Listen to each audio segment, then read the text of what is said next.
Estimados amigos, por BTV Noticias en 20 minutos con Jesús González, @Chugo González, y quien les habla, Leonardo Morales, @Leo Morales P. Bueno, vamos a comenzar, Jesús, estimados amigos, a conversar sobre algunos asuntos que son verdaderamente alarmantes, que preencienden las alarmas sobre un tema que efectivamente lo hemos ido dejando de lado, no se le ha dado la real importancia y por las consecuencias de ella se deriva. Y es que esta circunstancia que está viviendo la región, cuando digo la región, toda esta parte latinoamericana, es decir, desde Venezuela hasta el sur, debe ser atendida con sumo cuidado, porque en fin de cuentas, quien viene en todo caso llevando o recibiendo duros golpes en todas estas circunstancias es precisamente eso por lo cual muchos hemos luchado, que es la democracia, que son las libertades. Hemos estado apreciando, estimados amigos, cómo en Argentina hay una crisis más o menos importante, severa, donde se involucra a la señora Presidenta de la República, la señora Cristina Kirchner, y en algunos casos se le ha intentado vincular al asesinato del fiscal Nisman, que como ustedes saben pretendía iniciar una acusación contra la presidenta de la Argentina por sus relaciones con Irán y con unas bombas que hace un tiempo pusieron allí que dejaron algunos muertos. Esa circunstancia, digamos, ha creado una convulsión en este país del sur, donde sin embargo uno puede apreciar cómo las instituciones tienen alguna operatividad, es decir, todo parece, uno pudiera decir, bueno, a pesar de todo eso, de que el gobierno argentino se parece mucho al que se inauguró en Venezuela, en lo autoritario, en lo prepotente, etcétera, etcétera, sin embargo... Hay cierta independencia de poder. Exacto, uno pareciera apreciar independencia de poderes, tal como bien lo señala Jesús. Uno ve cómo los tribunales intentan actuar y hay debate sin ningún tipo de cortapisa en los organismos deliberativos, lo cual uno dice, bueno, a pesar de todas esas circunstancias, la democracia allí opera en la medida en la cual hay una distribución de poderes y hay un debate parlamentario. Otro país que entra en crisis por la misma razón, que es la poca independencia y transparencia de poderes y por la corrupción generalizada, bueno, la corrupción de altos cargos del poder público es Chile. En Chile la presidenta Bachelet se le está quitando ese efecto teflón que tenía, que nadie la podía tocar, porque resultó que el hijo no le salió muy bueno y está metido en temas de corrupción en Chile, lo que ha hecho que la reciente presidenta, creo que no tiene un año todavía en función, tenga un desplome enorme en la popularidad, porque bueno, la gente de alguna manera pide comportamientos éticos de sus dirigentes. Entonces tenemos el caso de Argentina, que ya comentaste, el caso de Chile, y el caso más sonado... Pero digamos, porque es importante precisarlo allí para que vayamos viendo cómo se han visto las cosas, eso, porque estoy de acuerdo contigo, pero habría que decir que en el caso chileno también las instituciones operan, parecieran funcionar, las instituciones democráticas parecieran que juegan un papel y un rol Sí, bueno, la Fiscalía le allanó unas cosas al muchacho, está en pleno proceso de investigación, hay un juicio en su contra. Lo cual es importante tenerlo en cuenta. Y la presidenta ha tomado distancia alrededor del tema del hijo. Y el otro elemento que señalaste que también es fundamental es que ha comenzado digamos, a generarse un proceso de impopularidad en la gestión de la señora Bachelet, claro. Lo cual entonces habla de un tema también muy relevante, que es que creo que tiene que ver con la legitimidad. Claro, porque la legitimidad no es nada más el haber sacado votos. Exacto. ¿Por qué? Porque en el desempeño de la función la gente espera que esos líderes de alguna manera cumplan con las expectativas. No todas, porque será imposible cumplir con todas las demandas sociales, pero con algunas de las principales demandas de esa sociedad. En el caso, tú sabes que a mí me llama el caso de Brasil, porque Brasil ya ha sacado a presidentes por casos de corrupción. Collor de Mello. Claro. Fue el más emblemático con aquellas camisas negras y las marchas negras de Brasil. Ahorita estamos viviendo un proceso muy similar en el caso brasilero. Bueno, todo el Partido de los Trabajadores, toda su cúpula está salpicado por hechos de corrupción. Las empresas petroleras, por cierto, que muchas trabajan aquí en Venezuela, están salpicadas con hechos de corrupción. Petroleras y otras. Odebrecht, las petroleras, o sea, constructoras y petroleras están vinculadas con temas de pago, de soborno al Partido de los Trabajadores. El Partido de los Trabajadores que ha tenido un despliegue importante en los últimos 10 años en Brasil, con la presidencia de Lula, con las dos presidencias de Lula y las dos presidencias de Dilma Rousseff. Que también se reinicia ahorita. Que se reinicia ahorita, que de acuerdo a lo que se están hablando ahorita en los últimos sondeos de opinión, está llegando a niveles de impopularidad cercanos a los de Collor de Mello. O sea, está en 62%. Vale decir lo siguiente, estoy de acuerdo exactamente. Sí. El señor Collor de Mello gobernó entre el 90 y el 92. En el 92 tuvo que dejar el gobierno. Y para ese momento que deja el gobierno, por supuesto, tú no es una condición necesaria y suficiente para que la señora Rousseff renuncie.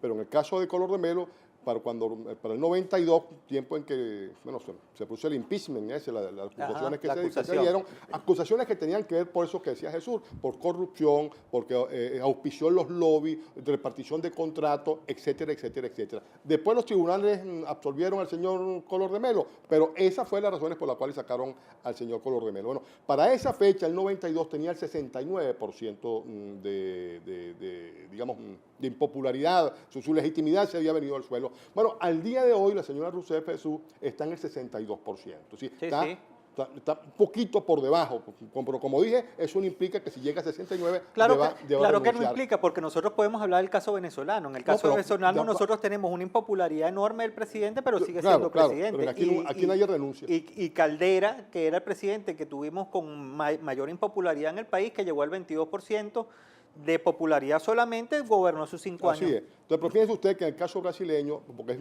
ese dato es clave, en el caso brasileño, las razones por las cuales salió Collor de Mello son las mismas razones por las cuales ha caído la popularidad de la señora Dilma Rousseff, ¿no? Es decir, eso que tú decías, repartición de contratos. Es más, desde antes de esta circunstancia que estamos viviendo y de la inmensa manifestación que se dio el fin de semana pasado, bueno, ya se señalaba al partido PT de haber participado en reparticiones de contratos para la edificación de los estadios de fútbol de cara al Mundial de Fútbol pasado. Claro, que logró sortearlo por un buen desempeño de Brasil en el Mundial, pero que cuando arrancó el Mundial, Brasil estaba encendido, varias capitales de Brasil estaban en plena...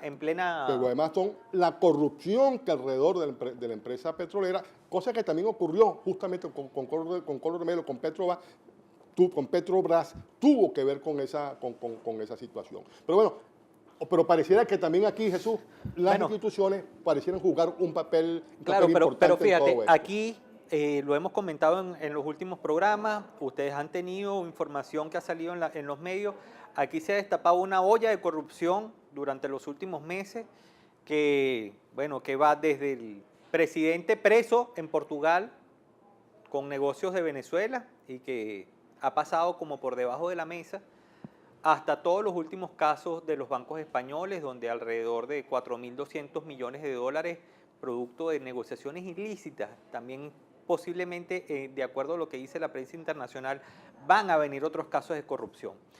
¿Cuál es la diferencia entre un caso y otro? En el caso nuestro, la fiscal dice que, que si hay alguna cosa que sea distinta a los medios, se investigará. Lo que habla un poco de la precaria situación institucional que tenemos, porque fíjate, nosotros estamos hablando de una corrupción generalizada que se está apoderando de la región, o sea, que hay una crítica a ese sistema de corrupción y de financiamiento de los partidos políticos producto de la corrupción, porque básicamente por eso es que están atacando fuertemente en el caso de Brasil.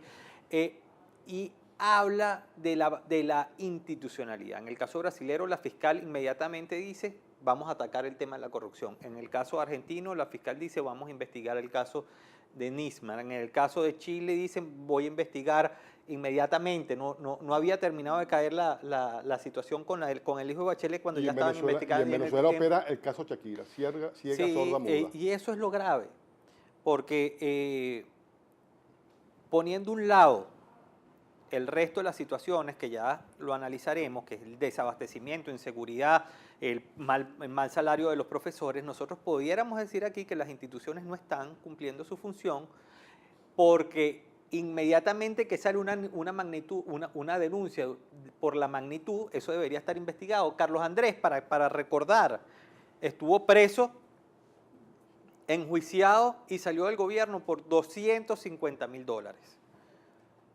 Qué diferencia, ¿no? Nada, sí, una tontería con lo que he manejado esto en estos últimos 15 años.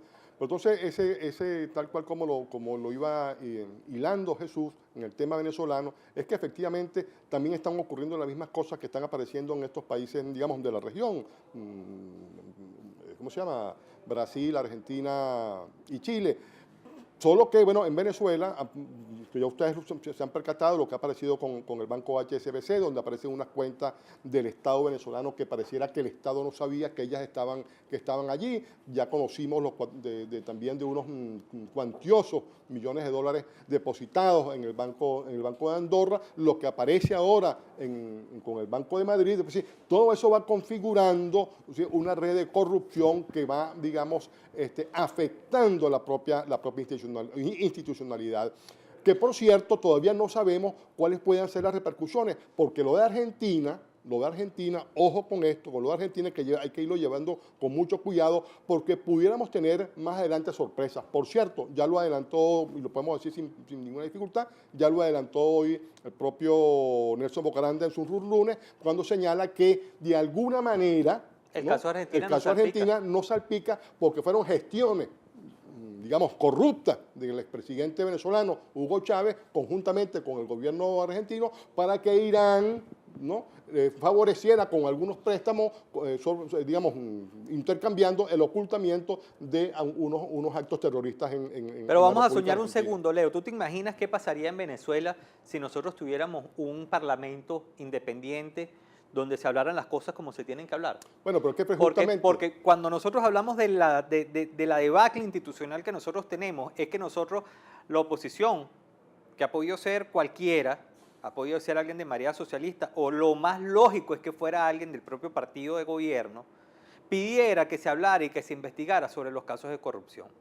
Pero no, señores, aquí de la corrupción no se habla porque eso no le importa a nadie. De todas maneras, el problema que tenemos en este momento, y ese es el problema que digamos, las dificultades que tenemos, es que por lo pronto, como lo dijimos en el programa pasado, los dos problemas fundamentales que, digamos, que están afectando, que afectan la opinión del venezolano son el tema económico, el abastecimiento, la ausencia de los productos básicos, la inflación, por supuesto, es decir, en síntesis, el problema económico y el problema de la inseguridad. Si aquí estos dos problemas no tuvieran, digamos, agobiando al pueblo venezolano, lo que tuviera hoy, digamos, ocupando los medios de comunicación social serían los actos de corrupción en los que este gobierno, cuando digo este gobierno, Leo, los que van de 15 pero años, básicamente los medios no se están ocupando tampoco de eso. Bueno, porque tampoco... Pero, o sea, yo estoy de acuerdo contigo, esos son los problemas de la gente. Bueno, ¿cuál medio se va a encargar de eso? Pero ojo, el Universal. Pero es lo que te quiero decir. Vea. Los medios de qué se están ocupando, de la lucha antiimperialista. Pero Ahora, claro. ¿por qué? Porque hay un fuera de foco entre los problemas, hay una desconexión social entre lo que son los medios de comunicación y los problemas de la gente, pero que muchos de esos problemas tienen su origen en el tema de la corrupción, porque no podemos dejar de un lado todas las denuncias de corrupción que han habido alrededor de los temas de la compra de alimentos, de la compra de insumos médicos, de la compra o de los equipamientos de hospitales o de los sueldos de los profesores. ¿Por qué? Porque son problemas que se han convertido en sistémicos, son parte de nuestro sistema político venezolano. Y todos esos problemas no es que nada más tienen un origen común en el mal diseño de la política pública, pero también tienen una causa común. ¿Por qué? Porque ese sistema montado hoy en nuestro gobierno pareciera ser cómplice de esos casos de corrupción, porque al no hablar, lo que le estás dejando de un lado es diciéndole, bueno, tranquilo, que no, tú robas y tranquilo, que no, mira, si tú eres de los nuestros, aquí no va a pasar nada. Claro, entonces fíjese usted lo siguiente, el problema de todo eso que le hemos presentado hoy es para señalar que efectivamente lo que pudiera terminar siendo afectado dramáticamente en todos estos países es el propio sistema democrático, porque cada vez que estas cosas comienzan a ocurrir, quien se afecta es el sistema democrático, porque la respuesta inmediatamente, la respuesta social es, bueno, si nosotros hemos constituido unos órganos deliberativos para que atiendan una determinada actividad, digamos, de la política y no se encarga de eso, bueno, entonces eso no funciona. Y si no funciona eso, bueno, ¿qué es lo que se está deteriorando? el sistema democrático. Y si yo nombro y intento, y está aprobando nuestra Constitución, una distribución de poderes para que haya equilibrio, y resulta que esos poderes no actúan como corresponde, no, ¿quién es el que se está afectando? ¿Quién se resiente? El sistema democrático. Y cada vez que circunstancias como esas ocurren, terminamos buscando salidas como el que buscamos en 1998. Pensamos que el sistema político venezolano se había agotado, que había que acabar con los partidos políticos, se impuso la antipolítica, ¿y a dónde corrimos? ¿Dónde terminamos a caer? Bueno, en lo que nos tienen sometidos a esta grave crisis que tiene ya bastante tiempo, que arrancó justamente en 1998 con la presencia del señor Hugo Rafael Chávez Frías. De modo que, déjame terminar con esto, que la oposición y los sectores democráticos del país, no solo de Venezuela, sino de todos estos países que hemos señalado, tienen que comenzar a trabajar sobre la cultura democrática, para que la cultura democrática no expire, no se esfume, permitiendo entonces que líderes carismáticos, eso que habíamos llamado ese populismo ramplón de izquierda, vuelva a apoderarse de estos países. Esta semana, Leo, y bueno, ya desde hace más o menos un mes, se vienen dando números y cifras oficiales que no solo producto del análisis de las cifras oficiales y producto de otros estudios, como la encuesta Condiciones de Vida, que hablan de que la pobreza en Venezuela, por el mal desempeño económico, está llegando a los mismos niveles, exactamente a los mismos niveles de 1998. Ya el país sabe lo que pasó en 1998 y el desgaste institucional que eso llevó. La diferencia entre un momento y otro es la velocidad de crecimiento de la crisis, porque del 2006 a la fecha, al 2013 más o menos, teníamos un precio de barril de petróleo en alza, un gasto público enorme, pero lo que está pasando con la caída de los precios del petróleo y con el modelo y con el crack del modelo económico de la revolución bolivariana, es que la cantidad de pobres está aumentando casi que por hora, por minuto, por segundo. Entonces el presidente ayer declara, bueno, con cifras del año 2013, o sea, que es una sinvergüenzura comunicacional, o sea, porque dice, bueno, nosotros le elevamos el nivel a la gente, se lo elevaron hasta el 2013. ¿Por qué? Porque ha habido una caída brutal. Claro, el gobierno tiene que buscar cómo, recordemos, como se lo dijimos el programa pasado, que siempre íbamos a estar tocando el tema electoral. El gobierno está en la obligación de ver cómo construye un panorama agradable a la población para obtener un respaldo electoral. Pero bueno, entonces, pero yo diría, Jesús, que ese tema que me parece interesante, el de la pobreza, deberíamos tomarlo para la semana que viene como un programa aparte. Hay que aprovechar que creo que anteayer presentó el sociólogo Luis Pedro España un trabajo, precisamente, un libro, un texto que publicó un medio de comunicación sobre el tema de la pobreza. Lo que quería tocar contigo, para finalizar, porque se nos acaban los 20 minutos, Jesús, muy brevemente, ¿te has percatado cómo las medidas de Obama han logrado tener un impacto positivo en la sociedad venezolana? Bueno, pero tú sabes que cuando yo hablaba del perrito chihuahua, yo decía que, bueno, que la respuesta después de un gran ladrido es, ya va, no soy yo. Entonces, bueno, ya se están viendo algunas respuestas de Maduro. Primero una carta en el New York Times. Que costó $170,000.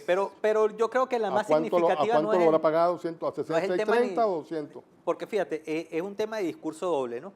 Tienes un discurso hacia los tuyos muy radical y tienes un discurso hacia afuera de apertura y paz. Sí, claro, pero ¿Por qué? Porque era lo que hablábamos, cómo intentas cohesionar tu base electoral. Y lo segundo, que es más importante, como respuesta a la medida de Obama, es que empezó a liberar presos que no tenían sentido. Gracias a Dios que por fin Entonces, hay una actitud sensata. No había ni pruebas, no había absolutamente nada alrededor de esos señores. Entonces, bueno, hay un grupo de presos políticos que han sido liberados en las últimas horas. Esperamos que se amplíe, esperamos que liberen a Daniel Ceballos el día de hoy. ¿Por qué? Porque Daniel Ceballos ya se le cumplió la pena por la cual estaría detenido. Entonces, no les queda otra sino liberarlo. Yo no sé qué quieran decir Daniel Ceballos. Pero esperemos. Bueno, estos son los efectos de la política de Obama. sabemos que el anuncio que hizo el gobierno norteamericano no tenía que ver con que se sintiera efectivamente amenazado porque íbamos a mover unos tanques amarrados con unos misiles amarrados con mecate, sino con otras cosas que ya irán poco a poco saliendo. Lo cierto es que, como dice Jesús, ya hay una actitud del gobierno que intenta, digamos, dar respuesta a las exigencias que se están haciendo desde ahí arriba, desde el norte, pero también para preparar el ambiente electoral. Bueno, estimados amigos, hemos llegado, Jesús, al final de estos 20 minutos. Nos corresponde despedirnos y vernos ahora sí, la próxima semana, cuando el próximo martes, de nuevo, Jesús González, @Chugo González, y quien les habla, Leonardo Morales, Leo Morales P, estemos nuevamente por aquí, por vertvnoticias.com. Hasta la próxima semana.